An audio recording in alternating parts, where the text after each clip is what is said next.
एक बात आप लोगों से शेयर करनी है कि मैंने देखा है कि कई लोग बहुत ज्यादा एस्ट्रोलॉजर्स के पास जाते हैं और ऐसा नहीं है कि किसी एक एस्ट्रोलॉजर से वो बंधे रहेंगे। अलग अलग एस्ट्रोलॉजर्स के पास वो जाते रहते हैं और उनके बताए हुए उपाय हर वीक में करते हैं, हर मंथ में करते हैं, है ना। और ऐसा करते करते उन्हें 2-2.5 साल निकल चुके हैं अपनी प्रॉब्लम से ओवरकम करने के लिए। अब यहाँ पे सबसे बड़ी एक समझने वाली चीज ये है कि कभी कभी आपके कर्मों से कुछ ऐसे दोष आपको हमेशा के लिए लग जाते हैं जिनके आप लाख उपाय भी कर लो वो तब भी ठीक नहीं होते।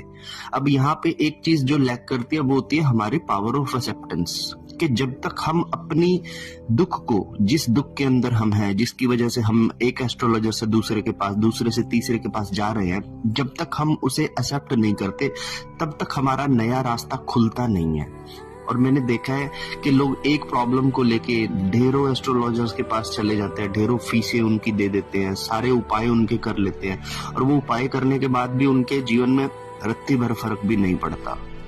तो आपको ऐसी सिचुएशंस में समझ लेना चाहिए कि जो नियति चाहती है वो कुछ और है। ठीक है, आपको पता लगा आपके साथ ये प्रॉब्लम है, लेकिन अब उसमें से ओवरकम करने के लिए आपको क्या करना पड़ेगा? सबसे पहली चीज तो ये करनी पड़ेगी कि सबसे पहले आपको एक्सेप्ट करना पड़ेगा, भैया कहीं ना कहीं तो मुझसे कुछ वैसी गलती हुई है जिसकी वजह से मैं ये भुगत रहा हूँ। ठीक है, दूसरी चीज आपको ये अपनी प्रिपेयर करनी पड़ेगी कि मान लीजिए किसी पार्ट में आपको दिक्कत आ गई, अब इसको लेके कैसे चलना है ये आपको सीखना है। ठीक है ना, आप सिर्फ यहाँ पे इंजॉयफुल जीवन जीने के लिए तो आए नहीं हो। बहुत सारे आपको ड्रॉबैक्स हो सकते हैं, लेकिन उनको कैरी करते हुए अपने जीवन को कैसे चलना है ये भी तो आपको सीखना है।